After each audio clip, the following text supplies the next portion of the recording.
Hey, I gotta get set. I'm a little nervous still. I'm always nervous. Yeah, absolutely. You got thousands of people watching you. And this is going to go all over the world. There's people in China that you've met that will sit there and go, wow, he's on TV. Amen to it's that. really not TV, but it's kind of like I TV. believe that, though. Yeah, absolutely. I believe that. I'll receive that for Amen. sure. Amen.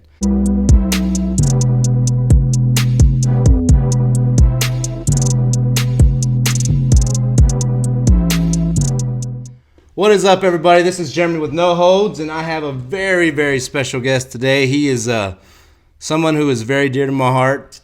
Yeah. He's been there through, every single one of my struggles here.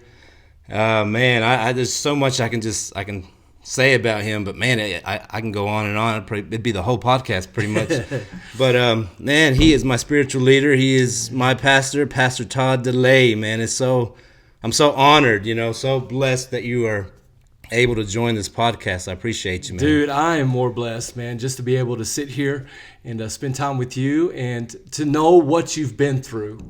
And having the honor to be there with you through some of that, and to see how much you've overcome, and to know the future too, and how bright it is for you. And man, you guys that are listening to this podcast or even watching, we're in the presence of a true champion. And a true champion is somebody that can overcome, somebody that faces obstacles, faces problems, and doesn't give up. And that's one thing that I love so much about Jeremy, is that he's had many opportunities to give up, and I know you guys know that. But he's held true to his faith. He's held true to what God's called him to do. And I'm honored and privileged to be able to sit here with you, and I'm excited about what this podcast holds, man. It's going to be awesome. Oh, man, I'm excited. I'm nervous. You and me both. I'm nervous, very nervous. But what I like to start off doing is I ask a couple questions, pretty much just quick answers. Sure. Favorite color? Favorite color, black. Black. Yeah. Oh, wow. I mean, I like black on black Corvettes, black on black. Anything GM, Ford, no. But GM, absolutely, man, because, I truly believe on the eighth day God, created the Corvette. Oh, yeah. And when he created it, it was black on black. It was, Z06. 700 horse, he knew what he was doing. Yeah, man, he knew what he was doing. He had to rest on the seventh day because he knew the eighth day that was coming. So I love black. I love and I know a lot of people, the religious people, say, well, black means sin, and it's just the color I like. Yeah. It doesn't, it has no meaning to me at all, no spiritual yeah. meaning. I just like the color black. Hey, you and me both. For some reason, I would think you would like blue because of your favorite team. So who is your favorite NFL team? I'm so glad you brought that up because, my Cowboys, Lord help them right now. But yes, of course, I love the blue.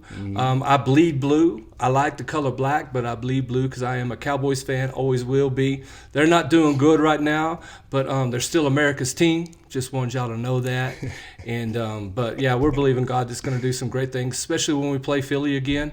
I believe we got the victory. Man. I'm going to be singing, I've got the victory, kind of thing. I had to just throw that in, since you're a Philly fan, and we're praying for you all the time, as much as people are praying for the Cowboys. Okay, whenever I think of the Cowboys, I see the star as a falling star. As oh wow, okay, man. I see this, dude. I see this as a Star David, baby. That's where the shepherds went to, where Jesus was at. Okay, all right. No, man, I'm just kidding. That's a good one. Okay. All right. Favorite book.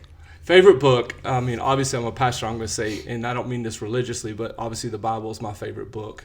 And then Brother Hagin's book on Believer's Authority, Kenneth E. Hagin.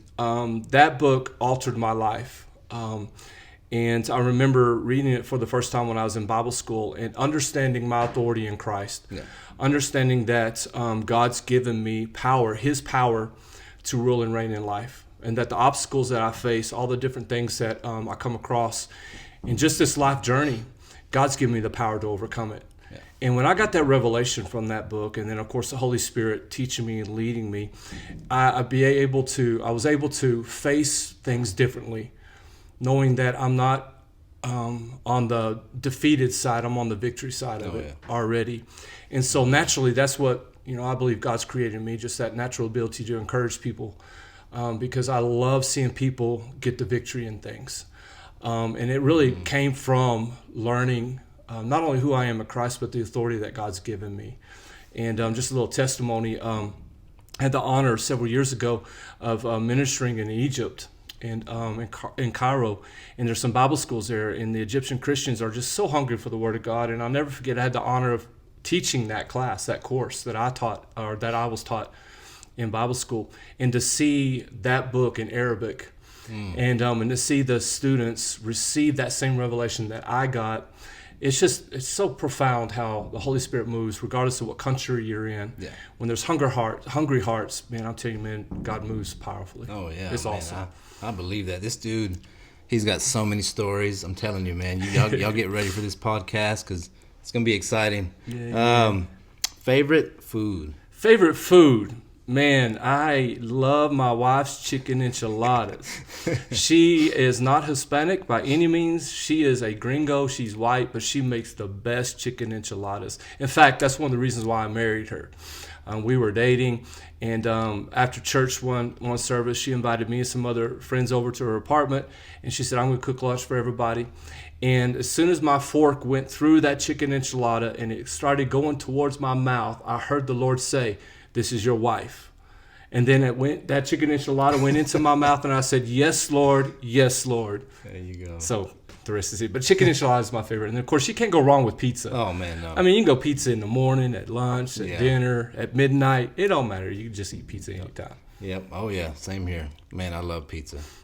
Dang it. I'm getting hungry. I know, dude. Why'd you do that? I'm getting hungry. The best advice you've ever received. The best advice I ever received. My dad gave me the best advice. I'll never forget whenever my oldest son, Ben, was born. Me and my wife, we were real young, 20, 21 years old. And I was like freaking out, like most dads do for the first child. And I remember, I was there when Ben was delivered, and they were cleaning him up and all that, putting him in the little bassinet thing, and then went over there to Daphne and was talking with her. Just we were just both kind of crying about the whole process. It's just amazing. God's so good. I mean, I'm telling you, man, the whole birthing process is a God thing. Oh, and I remember going out, and they wheeled Ben in front of the mirror there, that glass there, and I looked at my dad and said, Dad, what in the world am I going to do? I've got a son. What am I going to do? And he told me this. He said, Todd, teach him how to be a man of his word. And I've held that throughout my life, because whether you're in ministry or whether you're in the secular world, what people need the most, whatever your age is or whatever generation you're in, is we need people to be men and women of their word.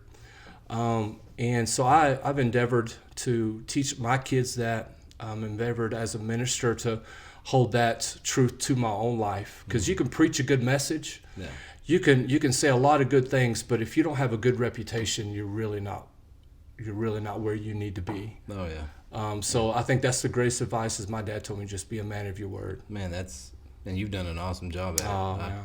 You have. I'm still learning. Hanging out with Pastor Ben, of course, and Chris, you've done an amazing job. Oh, thank you. It's my wife. She did it all. I just was there. Y'all can tell her I said that too. I'm just saying. No, I'm kidding. We'll tell her. She'll know. Yeah, good. The worst advice you've ever received. The worst advice I ever received. I try not to remember those, but I think one of the worst advice I ever received is it's okay to quit. And I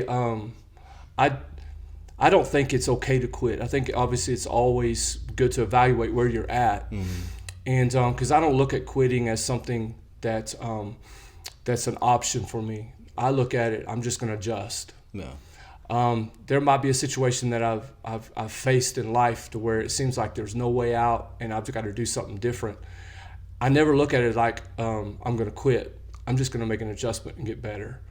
So when I have somebody tell me, you just need to quit that, I'm like, no, I'm not going to quit. I'm just going to make an adjustment and make things better. Yeah, that's good. God didn't create us to quit. Yeah. Jesus never quit on us. God's never quit on us. Believers aren't quitters. We're winners. There we go. So there you go. Some good wisdom right there, guys. It's good wisdom. If you can go back and talk to your teenage self, what advice would you give him? Man. Wow. My teenage years weren't the best years. I wasn't living for the Lord at that time. I grew up in church. And I knew God on a personal level. I was born again at the age of 5. So I knew God. I knew Jesus as my personal Savior, but I got hurt by the church. And I had a youth pastor that was like, I was really close to him. And he got before the youth group one time and he said, "Hey guys, I've resigned my position at the church. I'm going to be starting another church in another community miles from here, and just wanted to let you guys know." And 2 weeks later, we didn't have a youth pastor. And then just on top of that, the whole peer pressure thing and all the bullying and all that kind of stuff just pulled me away from church. And I saw the hypocrisy in church and all of that. And I just didn't really want anything to do with that. So I think I went through that time in my teenage years. I wish I would have responded differently to what happened with my youth pastor. And I wish I wish I wasn't offended. Yeah. I wish I would have handled it differently, because I could have done my high school years. I could have responded to things a whole lot better than me just being offended, getting mad, and turning away from God for that time. Yeah. So if I was to look back, if I was to change, if I would go back to my freshman year in high school or something like that, I'd be sold out for Christ. I wouldn't live a compromised life. Yes, I wouldn't try to be the popular person. I wouldn't try to be, the guy that, because I love sports and I love doing all of that. I wouldn't always try to be the guy that, made all the touchdowns, did all that kind of stuff. Sure, I love to win, don't get me wrong, but I wouldn't allow that to be the main priority in my life. Yeah. My priority, obviously, as a believer, would represent Jesus well through the years that I was in high school. So if I was to go back, that's what I would change. Absolutely. Yeah. All right. Awesome. Would you rather be loved or feared, and why? I would rather be loved. Obviously, from a scriptural point of view, God is love. Mm-hmm. So if I want to share something, I want to share God's love. Perfect love casts out fear. That's what the Bible says. So for me to be feared in the sense that I'm scared of him, then obviously I don't want that. Now there's a fear that's a respect, obviously, and all of us want to be respected. That's not even a question. But I think we can't demand respect. Yeah. In a sense, obviously, love is what's going to generate respect. Yes, sir. And the more that you love somebody, the more that you share God's love with somebody, it casts out that fear, and then it's easy to respect somebody that you love. Mm-hmm. I say this a lot to people, more one-on-one. I don't necessarily say this from the pulpit unless the Lord leads me, but nowhere in the Bible does it say you're to trust people. I know that's kind of a heavy, but I've looked at it, and please, email me, text me if you find that in the Bible. But we're to trust God. There's always going to be an element of love, obviously, and trust. Mm-hmm. But I choose to love you because that's a commandment of God. But not only do I choose to love you, but I make the effort to trust you. Now, if I'm afraid of you and I have a lack of respect for you, then obviously there's going to be trust issues there. Yeah. Oh, yeah. But when it's God's love and perfect love casts out fear, it's easy for me to love you and trust you regardless of what you've done for me, because God's love is what causes me to love you regardless of your faults, regardless of what you've done. And God protects my heart because I know that I take a chance whenever I trust somebody. But then God's love is always there to protect me, even when somebody fails, even when somebody turns their back on me or somebody, does something that I don't like. I'm still going to love them anyways. Yeah. Because it's that perfect love that casts out fear. Yeah, man, that's good. Amen. That's real good. Amen. I like that. Today, man, we just want to know who Pastor Tod is. I know you've kind of, in some of your sermons and messages and stuff at church, you kind of go back and you'll talk a little bit about your past, but and I may know some of it, and I may still ask questions on it. Sure. But yeah, I know people have asked me like, man, why don't you do it on Pastor Tod? It's like, no, I want to. I do. When the time comes, I will. Right. And It's like I want to know more about Pastor Tod. I want to know his full testimony. Amen. And so, man, I'm excited. Okay, cool. I really am. I man, how do I even begin? I grew up in an amazing godly home. Mm-hmm. My mom and dad grew up in denominational churches, and whenever I was at that age of 5, my mom went to a revival meeting in Lubbock, Texas, and it altered her life. And it was more than just a church service. God was moving in a powerful way in those services. And she really got touched by God. She came home that night, and I remember I was in the living room floor. My dad was sitting in his lazy boy chair drinking a beer. And my mom walked by, didn't even say anything to my dad. And my dad kind of sat up and looked at my mom and said, "What in the world happened to you?" And my mom turned around and looked at him and said, "Gary, God has changed my life. I had an encounter with God." And my dad put the beer down and said, "Jan, whatever it is, I want what you got." Wow. And so that next service, my dad was there, and he got really, touched by God too. And so from that point on, my whole life was church. Yeah. Lived, breathed church. I mean, it was not even a question if we're going to go to church or not. It was because my mom and dad got radically changed by God at church. So me and my little brother, we grew up at church, went through all the services, grew up in elementary, junior high, high school. I mean, I remember even at a young age serving in children's ministry with my mom. So I served in children's ministry at the age of like 10, 11 years old with my mom. I went to Christian school, Trinity schools in Lubbock. I was one of the first students that went to that school. And so at the age, I guess in 8th grade, I went to Cooper High School in Lubbock. Cooper. Love them Cooper Pirates. The Cooper Pirates. I'm in trouble now. I got a lot of Indians out there saying, "Do what?" But grew up there, and I really believed when I left Christian school, God had told me to go to Cooper High School, obviously to play sports and all of that, because the Christian school that I was at, Trinity, at that time didn't have sports. They were just starting flag football. And one of the things that the Lord had told me is that I want you to go to Cooper High School and be an evangelist, be like John the Baptist kind of thing, is what he told me at that young age. Well, as soon as I started going to school, I wasn't prepared for just the secular world at all. Oh, yeah. And it was such a huge transition for me. And then on top of, like I said earlier, my youth pastor, he didn't do anything wrong. He just changed positions, and I got offended. Mm-hmm. And so with the peer pressure and all that stuff and sports and just the school, that's whenever I started just, partying and doing stuff that I knew better. How different was it from going to a Christian school to like a public school, I guess? Public school. I think it's the first time I ever heard a cuss word is at public school. I mean, that's how sheltered my life was. I never heard a cuss word. Yeah. I never knew some of the terminology that the public schools have that Christian schools don't have. Oh, yeah. Without going into details, a lot of you guys know what I mean by that. And then plus the whole locker room talk. Was not prepared for that. So when I walked into it, I was in a huge culture shock. Yeah. My relationship with God was strong, but I fell to the whole temptation of the world. And just the constant bullying kind of situation, you're a Christian, you're a wimp kind of thing like that. So I wanted to prove my worth. Yeah. And that's whenever things just went worse and worse in that season of my life. But I'll never forget, went through my high school years just not living for the Lord, knew God. I remember sitting playing basketball, and I'd be on the free throw line. My free throw average in high school was like 20%.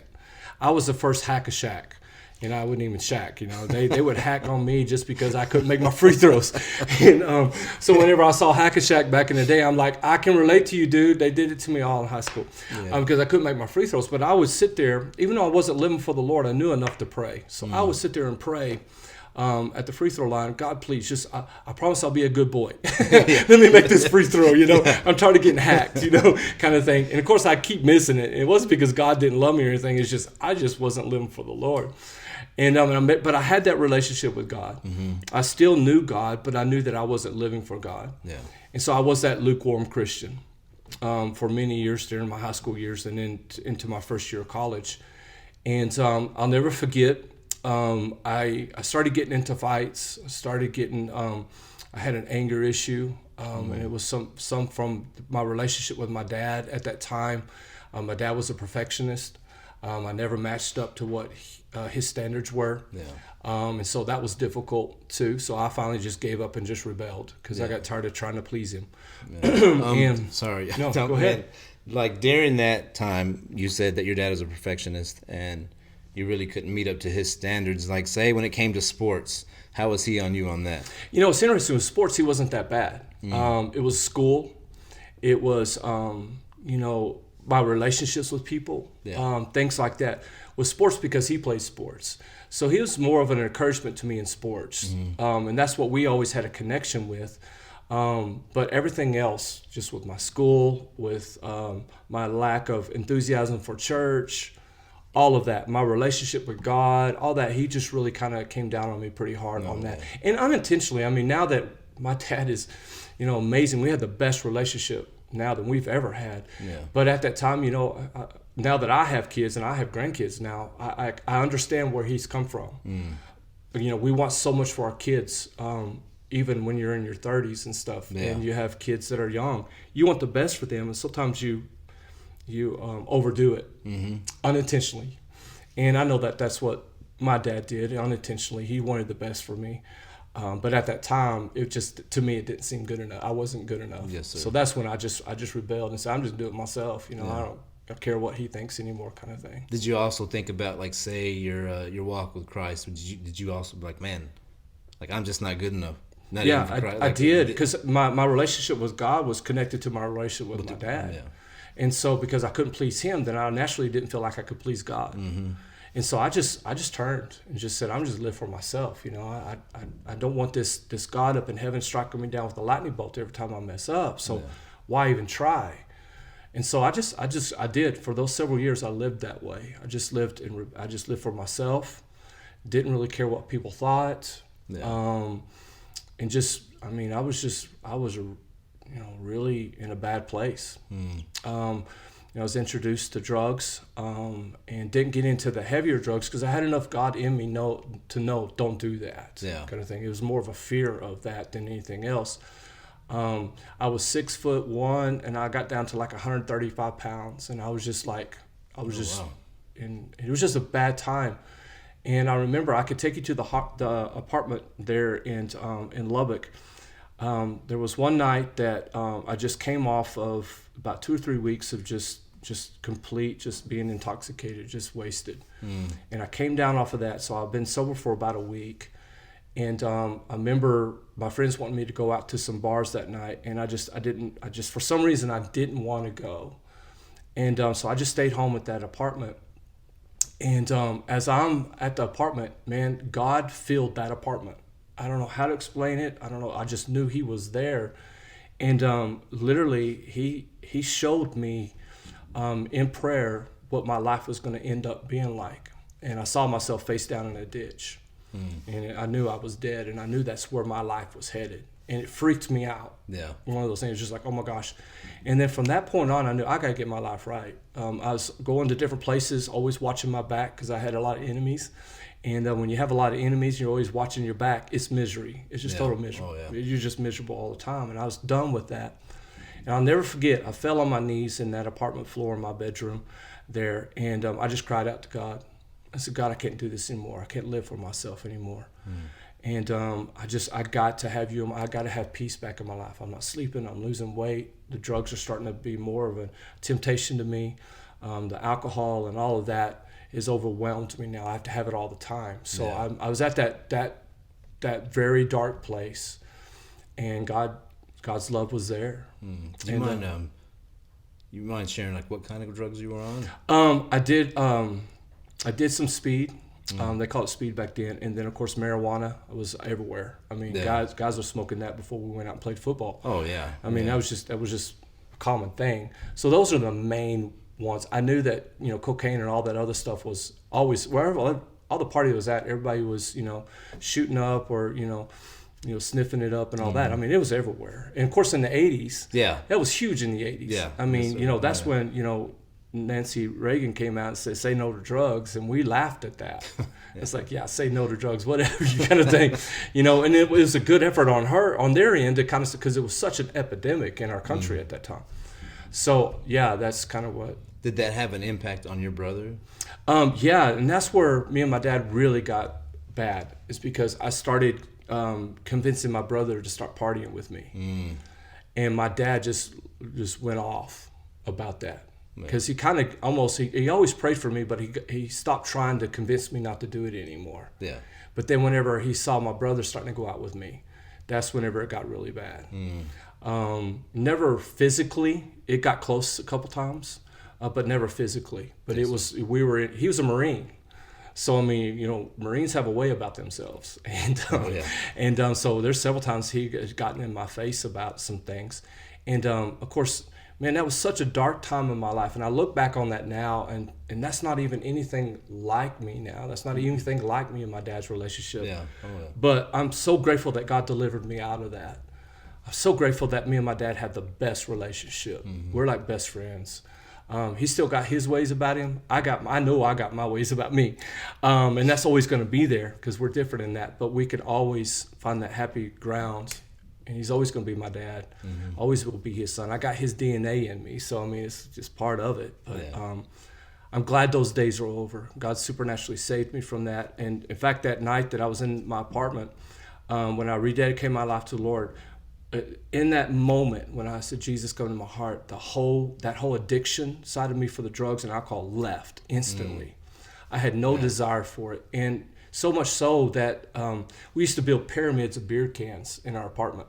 I know nobody out there has ever done that before, but let me just kind of share. We used to, and the higher it goes, the better drinker you are is what kind of one of those things.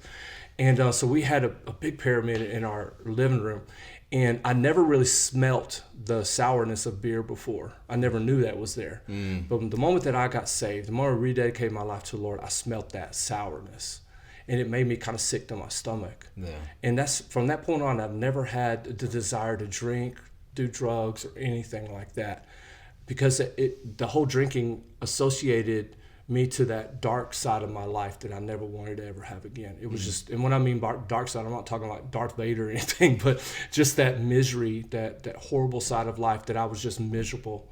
And so I just don't even want anything to do with that anymore after that. Oh, yeah, man. That's good. What about your friends? Like the friends you had, let's say, while you were on drugs, did you, was there any kind of change that they saw in you? Like, oh, maybe I don't want to hang out with him anymore because he don't want to party with me anymore? Or Absolutely. I had a couple of good friends that they respected my decision that I wasn't going to party anymore. Then a couple of them made fun of me. And I could, that time, could really tell who my real friends were, who respected my decision. And then kind of found out a couple of them that respected my decision. When we got into college, my freshman and sophomore year, they actually got saved. And I'll never forget going to one of my good friends' house, their duplex in Lubbock, and where we would always go and party.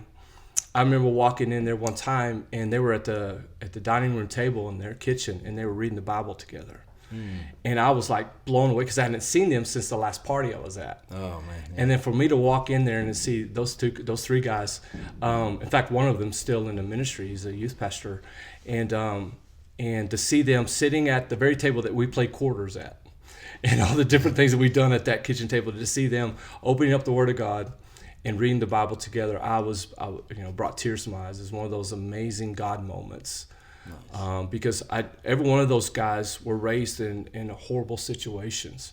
Their parents, well, except for one of them was, but the other two guys, they were raised in horrible home situations.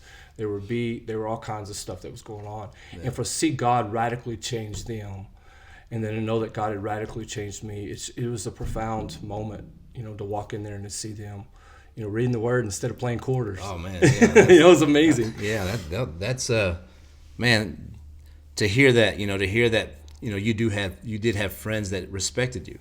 Because a lot of times too, there are friends that, even with me, that whenever I had changed my life, of course, some of them did make fun of me, but I did have some that respected me, and man, that made me respect them even more. And just like you said, it was like, okay, he's a true friend. Yeah. Like, even though he's still maybe in his ways, Sure.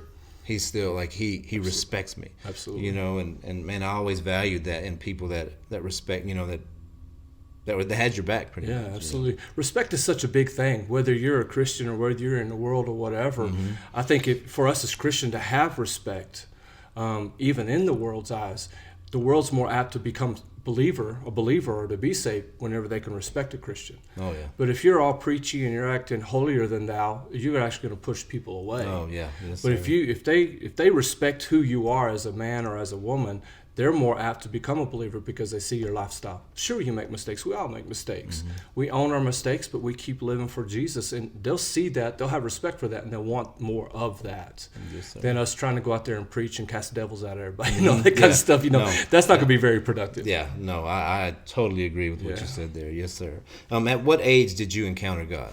I was 19 years old. 19 years old. 19 years old. And I was so looking forward to being 21 and being legal. And then God had a different ways about that, you know. But at the age of 19, I was on my, it was in the summer of my 19, when I was 19 years old, and I was about to turn 20. And that's when God supernaturally, I was going to be a freshman at Texas Tech University, and, Reckham, had to throw that in there. But anyways, yeah, I was that age, and God, like I said, supernaturally just intervened in my life. And I'm so grateful. I look at my kids now and even my grandkids, and to see how God has worked in their lives, and to see, my oldest son, Ben, and then, of course, Chris working with me at the church, and my little baby girl, Emily, she's doing praise and worship stuff in Tulsa and traveling and doing that. And then seeing my grandkids worshiping God and stuff.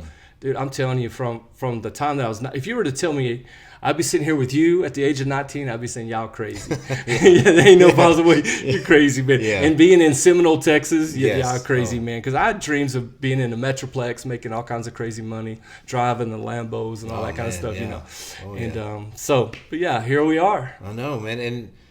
And I even think about it, too, since the first time I met you guys at a football game, you know, and I don't know if you guys saw that on the camera, the look on his face. That was a day to remember. Yeah, it was. And Dre's like, I want you to come meet my pastors. And it's like, okay. And I remember her telling me, like, I don't want to go to church over there, And even when I started going to church, it was hard for me because it was different. Different atmosphere for sure. Growing up as Catholic and then going into this new non-denominational where, man, the spirit just flows. It's like, man, I don't want to come back over here. Not a day difference. Yes, and I didn't. Like, I remember telling Andrea, like, I don't want to go. Or I would even lie to her and be like, hey, I'm not going to make it. Even though I know I could. Like, I can leave work and still make it. I'm like, hey, I'm not going to make it today. Right. But, man, it just, like, God just wrecked me one day. Yeah. And ever since then, it's just been amazing. I remember that day. I remember when you came into the stands, we were sitting with Andrea, and you came up, and I thought, oh boy, I know what's going on here. I just knew you could just see the look on your eyes and stuff, and because I walked in those shoes, I knew exactly what he was going through. And then, fast forward all these years, and here we are. Yeah, God's good, man. There has to be a God. That's how I gotta say. Yeah, I mean, because if you remember, I was quiet. Yeah, I didn't want to talk to anybody, and then to do this. Here we are. Here we are talking, and I'm like, it's crazy, man. This is God for sure. Yeah, totally. So how long did you go to Tech? I went off and on to Tech for about 3 years. Between the time that I was a freshman and when I ended up leaving Tech, I'd gotten married. Daphne was a Tech student also. We met at church. And so we went to Tech together for like 2 semesters, I believe. Or 1 semester, I'm sorry. And I was a psychology major. I actually wanted to go into Christian counseling at that time.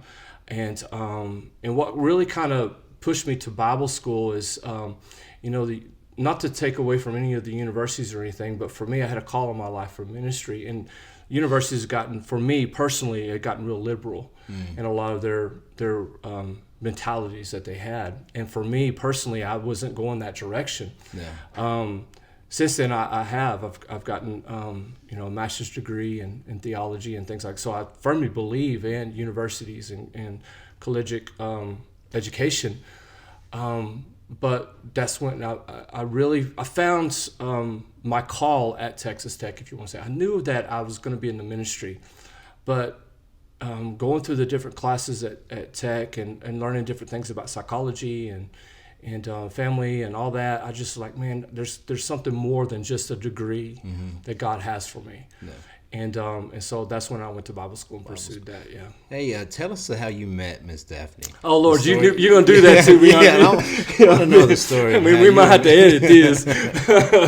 Well, like I said, we met at church, and of course, I was ushering at church at the time. I just rededicated my life to the Lord, and the safest place that I felt safe at was at church. And so, man, I got involved in everything. I was the youngest guy there because it was a church that predominantly had older people. So I didn't have a whole lot of friends, but I knew that I didn't want to go back out into the world. I didn't feel safe out there. So, man, I just plugged in and was ushering and helping out in any way I could. Did church maintenance and all of that. In one service, man, I saw this beautiful blonde walk into church. And I said, Lord, you doing good, kind of thing. And then I stopped and I said, hold up, man, I'm here for Jesus. I'm here for God, kind of thing. And I kept on looking over at her, and all that. And then I said, no, I got to pray. I got to be spiritual. I'm in church. I'm not here to that kind of stuff. And then come to find out that blonde, she was a sister to one of my good friends in the youth group, in the college group. And so Dane's her brother's name, and Dane and me were just talking one time, and Dane said, well, you want to meet my sister? And I was like, no, I'm good. It's one of those things. But of course, inside of you, like, yes, but you're like, no, I'm good. You're acting all cool. Like, no, I'm good, kind of thing. And he said, well, hey, my girlfriend's roommates with her. And I was like, oh, really? I didn't even know that. And so he said, well, don't we go out on a date after church one time? I was like, absolutely, let's do it. And he said, well, let's all go play golf, because she played golf at Levelland. And so she's supposed to be a real good golf player. So I was like, yeah, I accept the challenge. I love that challenge, man. Come on, let's go. And so came over we had a rental house. We called it in the Tech Ghetto there. And and we had a Rottweiler as our alarm system. And so, yeah, that was awesome. His name was Bubba. So anyways, shout out to Bubba. He's in heaven right now. But anyways, so she comes over and we all get in the car and we go to the golf course. And I kind of seen her and kind of briefly talked to her before, but we hit it off right off the bat. We're just, real talkative. Wasn't hard to talk to her. She didn't feel hard to talk with me. We get on the golf course, and of course, I'm being a gentleman. I let her hit first, and the first couple times she did good. I'm like, all right, this is gonna be a game today, kind of thing. And we got around to like the second or third hole, and it was like a par 4, and she got up and she just, duffed that drive. And it went off. She sliced it and went off to the side, and she cussed that ball all the way down the side of the fairway. And I thought, what did I just get myself into? And she knew how to cuss it. It was one of those things that, it wasn't like she was trying to cuss. She knew how to cuss that ball. And so I thought, I don't want to do any of this anymore. I'm getting away from all of that. And come to find out, as we went through the whole game that day, the whole golf game there, I saw something inside of her that kept drawing me to her, and it was that she was trying her best to not act that way. She knew that it was wrong, and she would admit, hey, I shouldn't say that. I'm trying to be a Christian. I don't want to. So she was quick to repent on those kind of things. And that actually is what drew me to her even more, that she recognized when she was wrong and she admitted to it instead of just covering it up and being fake about it. And so that's one of the things that, of course, you guys know my wife. She's not fake about anything. Yeah. And I love that about her. And she's real as can be. And that's what really drew me to her, even though she should cuss like a sailor at that time. But this was before she was saved. She was trying to be a Christian, but she hadn't ever really accepted Christ as her personal Savior. And then after that golf match, it was a couple weeks later, her testimony is that she really felt that she needed to be saved. She never accepted Jesus as her personal Savior. So she came down to the altar call. And because the way the pastor did at that time, he'd ask people if they want to become members of the church, come on down. And then they would take them into a separate room and lead them to the Lord and all that. Well, my dad is the pastor, associate pastor of the church, so guess who led them into that room? My dad. And so my dad actually led my wife, Miss Daphne, to the Lord. Oh, wow. And that was before we even got married and really started dating seriously. So yeah, man, that's... God knew what he was doing, man. Thank God, man. Yeah, no, Miss Daphne is, man, she's amazing, and she is an amazing author as well. Mm-hmm. She's done an amazing job at that. Like, I know her first book that I read, man, wrecked me. Yeah, totally. Wrecked me. Your first year of marriage, how was that? Like, what age did you get married? See, I was 20, she just turned 21. And it was, we only dated for like 6 months, and then we got married. Oh, wow. And that was interesting. I didn't even really know myself, even trying to even figure out Daphne, that whole situation. She was trying to figure out herself. So that first year of marriage was very, very difficult. In fact, there's many times that we both wanted just to give up, but I was raised that, divorce is not an option. You work through it. Of course, her side of the family, her dad had been divorced twice and was working on his third marriage, was dating somebody that now is his wife now. And her mom had been divorced 3 times. So for her, when an argument happened, just because she was around that, she had to raise herself because her parents were not in the picture a whole lot. She would just she would just quit, kind of thing, and say, we'll just get a divorce kind of thing. And of course, me, I wasn't raised that way. Yeah. And I'd always say, if you want a divorce, you lawyer up. I'm not going to. You'll have to answer to God for that. And because I don't believe in divorce. And that would shake her up. And then, of course, we started working on our marriage after that first year. And we learned this about our marriage. I can't change her. She couldn't change me. But I had to work on me. Yeah. And the moment that I started working on being the best husband and eventually being the best dad and her being the best wife and the best mom, then we found out that the arguing and the fighting and the strife went away because we worked on ourselves instead of trying to change each other. Yeah. Oh, man. And that's huge. We still do that. We're all human. We all have disagreements. And me and my wife, we are strong-willed people. We can be very opinionated about things. But we've learned over almost 30 years of being married, most of the times that we're disagreeing on things, it doesn't really matter in the first place. Yeah. It's like you get through the arguments, like, why did we even go there? Yeah. But for me, because I'm competitive and I want to win, and she doesn't like to lose either, so that's a dangerous combination there. So, but we just learned, that it's not really worth it. Yeah. It's not worth going through the strife. And then plus, when you start having kids and the kids are watching this, that's the last thing we wanted to do is ever, present something that we love God, we go to church, we're Christians, and then we are fighting like cats and dogs, and then our kids see that, so they see 2 different things. So we really, as our kids grew, we really worked on our relationship that much more because we didn't want our kids to go through what we were going through in our marriage. Yeah. So. Oh, man. Yeah. I can definitely tell that where Pastor Ben gets his competitiveness from. I guess it's from both of y'all. Yeah, both of us. Yeah, absolutely. Because, man, yeah, he's very competitive. Oh, man, so is Chris, though. Yeah, man, we don't even, when it comes to basketball games and stuff like that, we don't even stay in the same room together.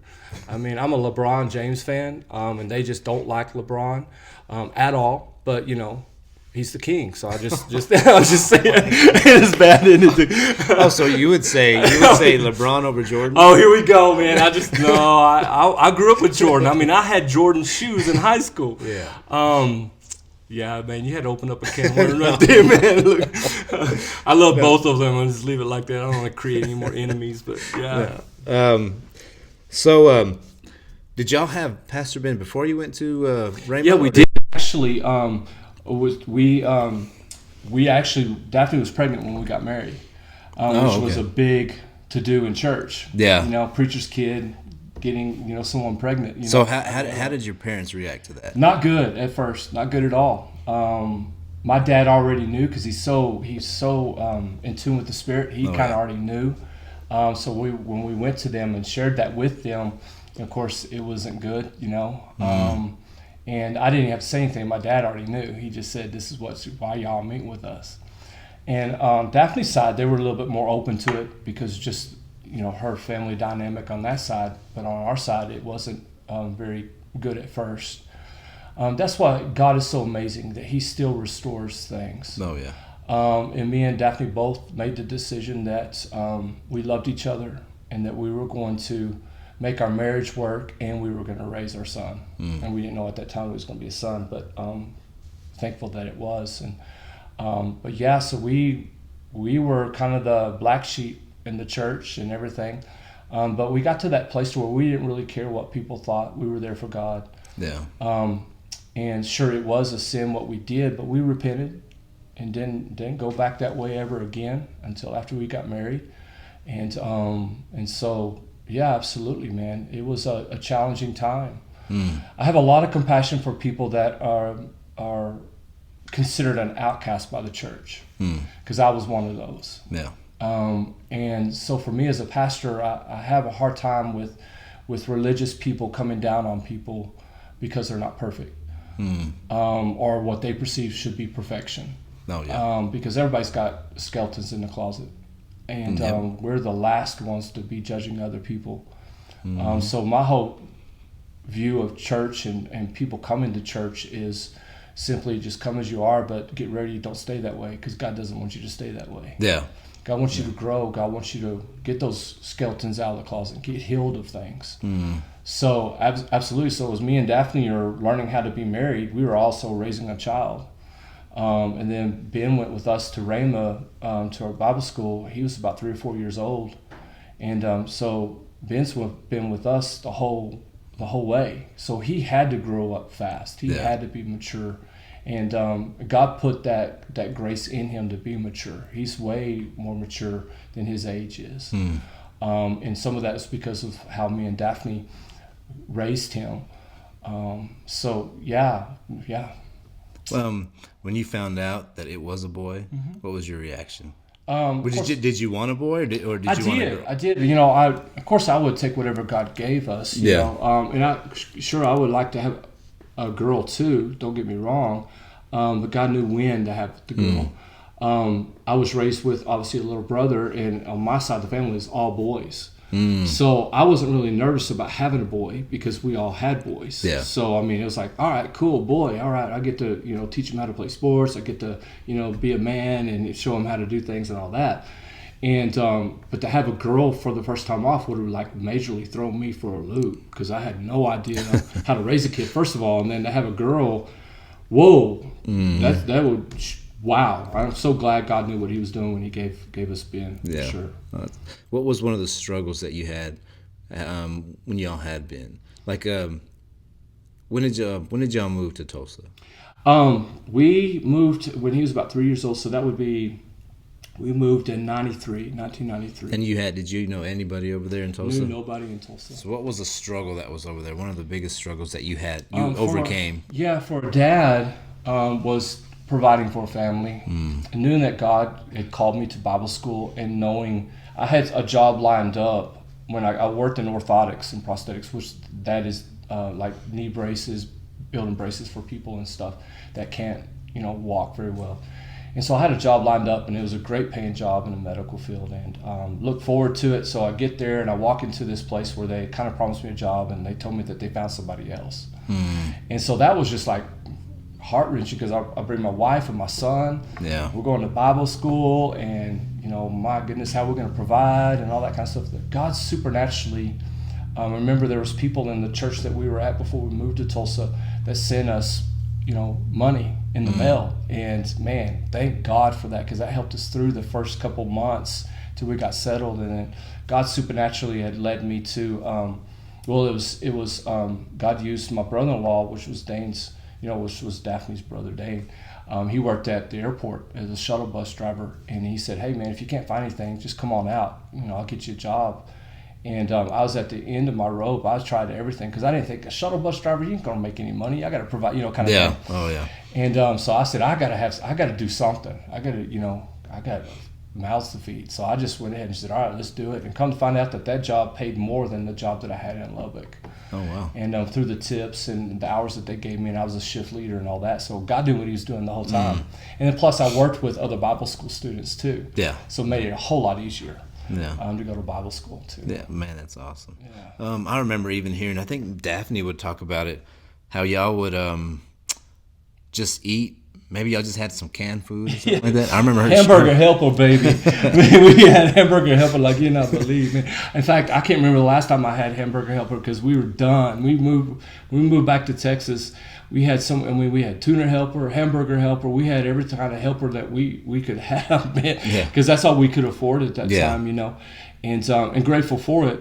But man, we learned a lot during that season. We were there from, like I said, the end of '93 all the way through '96, and learned a lot about us, learned a lot more about God, learned about the Metroplex areas. Tulsa is huge compared to Lubbock, and loved the big city life, always something to do.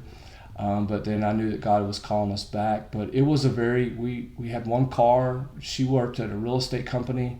I worked a graveyard shift.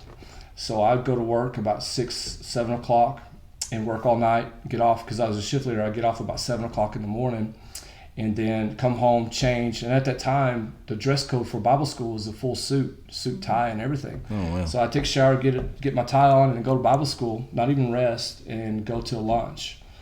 And then I'd come home, and that's whenever it was my turn to watch Ben. And so that was nap time for Ben. So I would take a nap with Ben, and that's when I would get my sleep. And for those 3 or 4 hours, and I did that for about a year and a half, almost 2 years. And there was a grace on it. God helped me through it. I didn't sleep during class. I was so hungry for God. Yeah. And I just wanted more of God. So even though I worked all night long, I so look forward to going to school and learning. And I couldn't understand why there was other students falling asleep. I'm like, y'all got a full night's sleep and you're still sleeping in class. I didn't even sleep last night, hardly at all. Kind of thing. But there was a grace on me at that time, for sure. When you went to Rhema, did you was pastor already something that you've always wanted to do? Yeah, absolutely. At the age of 8, that's whenever I knew I was going to be a pastor. I was at Trinity Church in a church service, and I saw my dad. He was a deacon at the church at that time, and I saw my dad. There was a certain time during the service that people would get prayed for. There was altars down in front of the stage there, and people would come down, and the deacons of the church would stand behind the altar and pray for people. And I watched my dad go down one time, and he began to pray with people. And I was just so proud. That's my dad. He's praying for people, kind of thing. And after that prayer time was over, my dad was walking back, and the pastor got up and was making that transition into the offering. And that's when I heard the Lord say, "Todd, that's what you're going to be doing, is that you're going to be preaching one day." And nice. I freaked out. I was like, "Do what?" And I knew it was God. But I just kind of was like, "No, Lord, I can't even talk in front of people," kind of thing, and all of that. So, yeah, that's when I knew. I was 8 years old when I knew I'd be a pastor. Wow. Man, that's awesome. 8 years old. Man, ran from it, didn't want to do it, kind of thing, but God knew what he was doing. Yeah. When y'all left Tulsa, where did y'all go from there? I was an intern at Church on the Rock in Lubbock under Jackie White. And he had asked me to come back and help him out with some of the pastoral stuff that he needed done as a pastor intern. And I started a college group ministry called Zoe. And we started with like 4 students, and we ended up with 40 or 50, students there in about a year and a half, 2 years. And that was a great experience. I was just on fire for God. When you come out of Bible school, man, you're ready to take on the world, Yeah.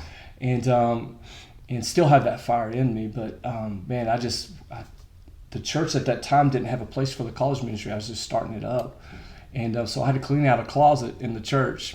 And that's where we had our Sunday school class for the college students. And obviously they got so big that we had to move upstairs in an attic. So we cleaned out the attic and moved the air conditioning vents up there. And that's where we had our college group. And it grew from there. Started on praise and worship team. Started having, that's whenever the coffee house music started really coming in strong in Lubbock.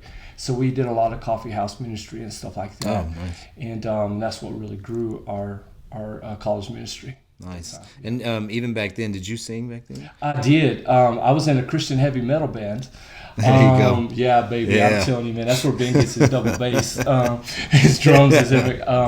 We were, whenever I was at Church right before we went to Rhema, I've always loved music, but I was always the timid one that I would never sing in front of everybody or anything like that. But I just love music. I had music on all the time, and I had led this guy to the Lord after one service, and he had real long blonde hair, just real long. He was a rocker guy. God radically saved him and led him to the Lord. And he said, "Hey, dude, why don't you come out and listen to us play?" And at that time, they were transitioning out of secular rock into Christian rock because the lead guitarist just got saved in another church. Gotcha. So I came out there and in their little shop garage that was padded with mattresses around the walls because it was so loud. And walked in there and smelled like BO and all that kind of stuff. Man, you know you're a rocker, man, when you don't care what you smell like. And I go in there and I introduce myself. Everybody, hey, what's up, dude? And so they started playing, and their singer had just quit because he was going to go to college or something. And they said, "Hey, man, do you sing?" And I'm like, "Well, maybe." And I said, "You guys, just turn it up real loud." And so they gave me the music to their songs, and I just started singing. And next thing you know, we're looking at recording stuff and traveling and doing a lot of youth groups. And so I was in that Christian heavy metal scene for many years after that, and loved it. Yeah. Loved to sing. I loved the rawness of being around not just church people, but people that are coming out of the world, people that are just at that stage in their life to where they're just starting to experience Christ for the first time. Yeah. And they haven't been over religified, if you call that a word. Being in church for so long, they lose that genuineness as a Christian. So yeah, man, we did a lot of cool stuff, man. We'd open up for bands in bars and stuff as a Christian band, and nice. We'd open up and we would share Christ at bars in Lubbock and stuff, and which was awesome. I loved it, man. I miss those days, actually, man. I miss going into a bar and 6, 7 o'clock at night before all the good bands come out, you would say, and just, man, share Christ. Yeah. Do a couple of our cover songs and then share Christ, and then turn it over to all the guys that are already pretty much drunk, playing Def Leppard and Guns N' Roses and stuff, and not even sounding anything like them, kind of thing. So, yeah. What was the name of your band? Once Dust. Once Dust. Yeah. And how did y'all get that name? The electric guitar player came up with that. And yeah, he just was sitting around playing. He said, "Hey, man, we got to have a name for our band now." And I'm like, "Cool, well, y'all come up with it. I'm good, Once Dust, man, that sounds good, dude. Let's rock it, man," kind of thing. And so this is how bad it was. We had a bass player that was bald. And when you're in rock, bald is not good back in the 80s. You had to have long hair and all that kind of stuff. And so he got hair replacement surgery done. He saved all his money to where he could get like hair. Oh, wow. And he did, but it looked so fake. It looked so bad. And it was sad.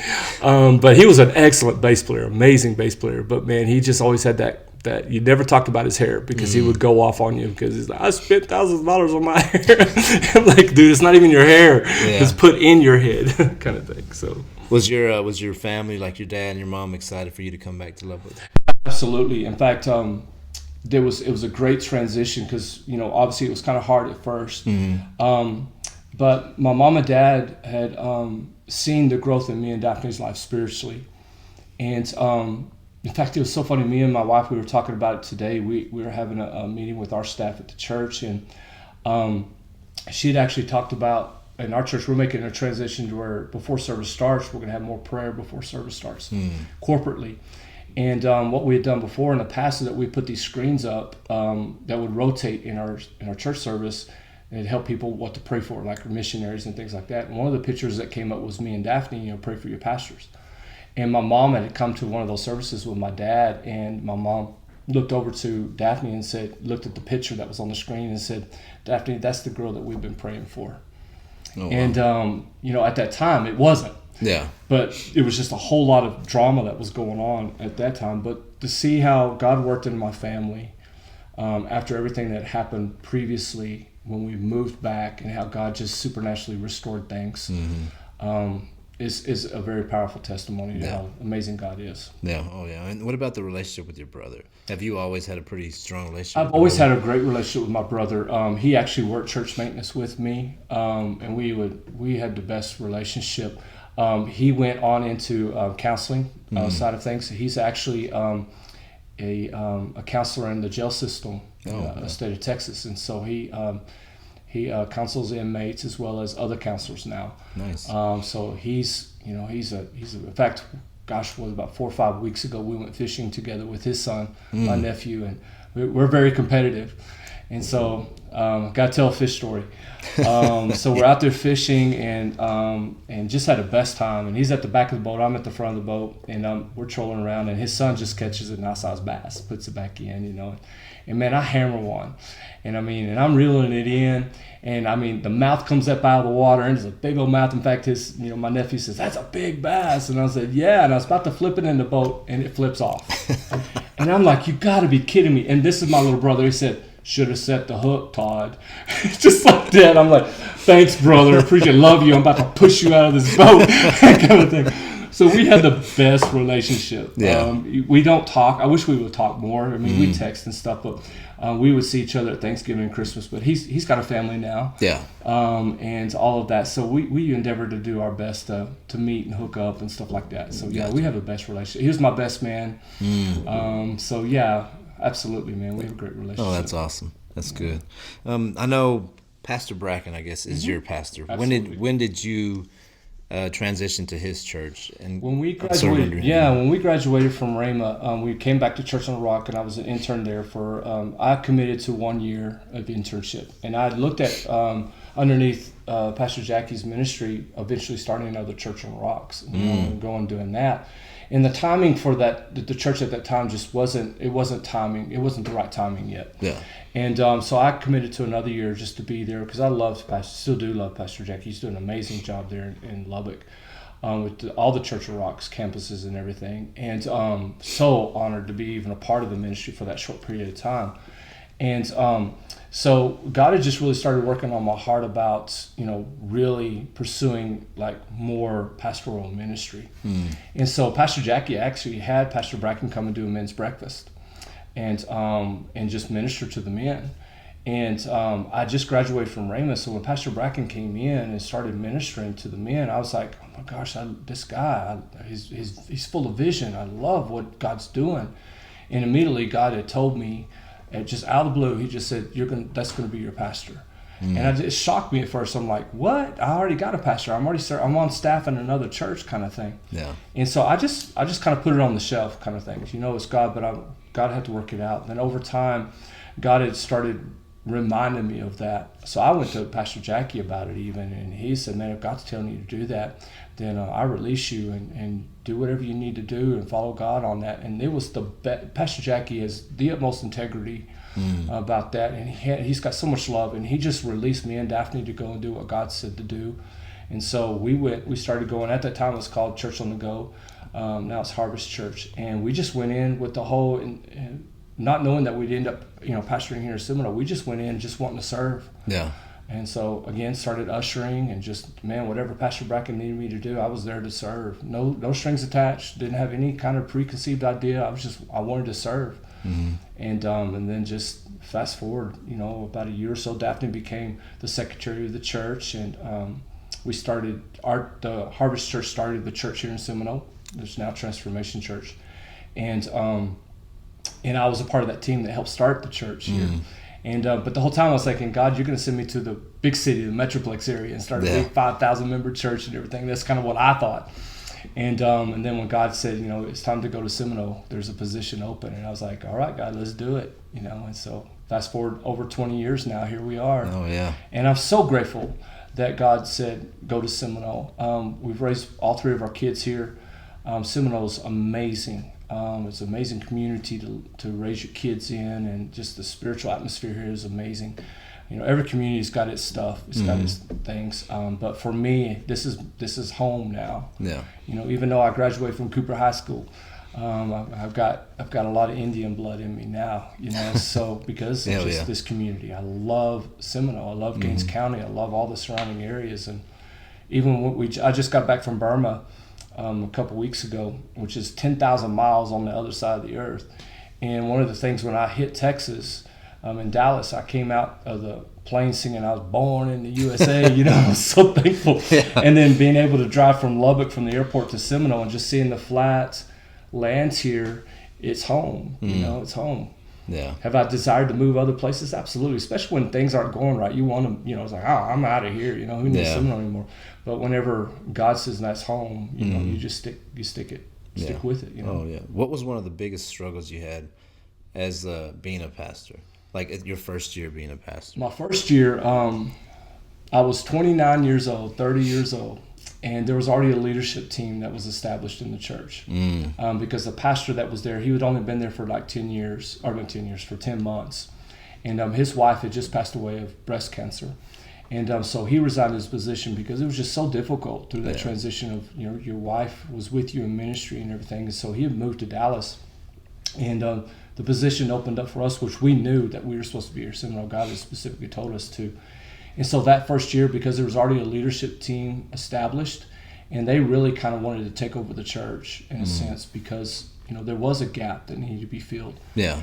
And so when a 29-year-old kid comes in, and that was a hard transition at first, because they had to accept me as a pastor in a sense, and then I had to accept the leadership team that was already there. I was wise enough, because I was raised in the church, not to go in and change everything. I just spent the next couple of years just earning their respect. Yeah.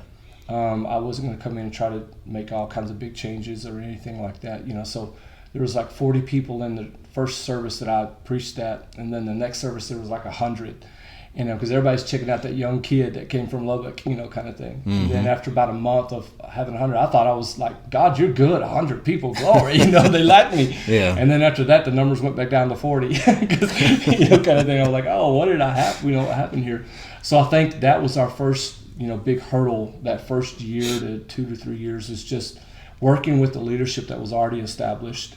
Yeah. Letting them know that I'm not here to take anything from them. And I'm just here to add what was already established. And then knowing that God had given me vision for the community and for our church. And then working with, establishing that vision with the people that were already there. Yeah. No, I know when we started going, I think Andrea started going before me. I think I started going in 07. But then I got saved in 08, May of 08. It was Dr. Jack Myers was there. You and him have a pretty good relationship. Absolutely. I guess you met him at Rhema as well? Yeah, well, actually, he graduated a year after I did, but I'd never met him at Rhema. Where we met was at a conference in Chicago. And crazy. Of course, Chicago was just crazy anyways, and the ministry there was amazing, but it's just a different culture for West Texas and Chicago. And loved the pizza there. But the people are different and everything. So we were... I believe it was Joyce Myers that just ministered, and all the pastors went to an area after service and was, talking with Joyce Myers and other people. And Dr. Jack was kind of standing off to the side, and he just walked up to me because we have the same school ring. And he made a comment, and he said, "Hey, man, you went to Rhema?" And I said, "Yeah." And he said, "I have that same ring as you." And that's kind of how it opened up the conversation. But as a pastor, you're like, okay, he's an evangelist. He's just trying to plug me to get him to come to church, preach in my church. So I just avoided him because I could tell he's just trying to get a place to preach. And then really come to find out now, that's not was his intention at all, but that's what I thought. Yeah. So, and I'm so thankful for Dr. Jack because he kept on pursuing me and a friendship before he wanted to come and preach in the church. And so, yeah, that's how we met. We met in Chicago at a conference. And, that was, goodness, almost 15 years ago now.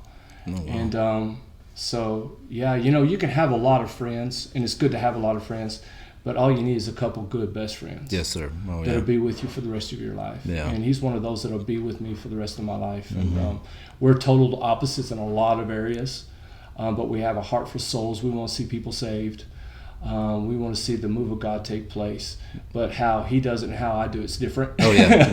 But that's what makes us. That's how iron sharpens iron. That's what makes us, so good together. Is because we are different. Yes, sir. No, I agree with, having just a couple of guys around. Also because you can be real with each other. Absolutely. There's no offense, and they know, like, hey, whatever we say, like, this is just encouraged and to sharpen. That's all it is. No offense taken. But totally. And I think with a friendship like that, there's that trust that's built. Yes, sir. Oh, yeah. That is priceless. After years of having a friendship that close, there's certain things that I trust, and you trust in me, and that's, you can't put a price tag on that. So absolutely. No, not at all, man. I don't know. I was just thinking back. You're talking about the church, and just thinking back when I first met you until now. started off in that small building, Yeah. It's crazy. which was after that a children's building, Yep. and then now this big old building, Yeah. and then now you have a new church building, Right. Yeah. you know, for the kids, and it's amazing to see what God is doing there. Mm-hmm. You know, I know when I first started, I think some people would say, "Oh, you don't want to go to that church." You know, there's a lot of crazy people. There's a lot of crazy. They're charming snakes out there, man. Exactly. That's yes. But man, to experience it, you know, firsthand, to experience God and His love there is just Amen. like, this is real. Like there's nothing fake about this place. Like this is real, and man, like I'm inviting everybody. If Sundays, 10:30 a.m. You know, if you don't have a church home, even if you do, if you just want to go visit, 10:30 Sundays, and on Wednesdays at 7:00. You know, they're always there, man. The doors are always open. Absolutely, I know that for sure. But I wanted to talk to you too about your experience going your last mission. I don't even know if it was a mission trip, but I know you just you traveled. Yeah, we just went to Burma, which is Myanmar, which is in between Thailand, India, and China. And that area over there. And like I said, it's 10,000 miles on the other side of the planet. One of the flights that we took to go over there was 14 hours just to get over there. Yeah. And then I think the total amount of time from the time that we left Seminole to get to a little village up in the mountains called Tedim was like almost 3 days to get there. Wow. Dang. Yeah, it was a long way. And but it was so worth it, because when we got into the mountains there, of course, it's beautiful there.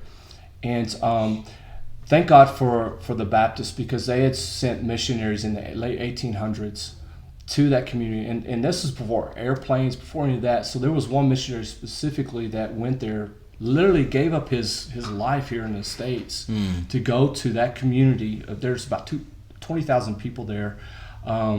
And he lived, with them, didn't even know the language. Took 3 months on a boat to get there.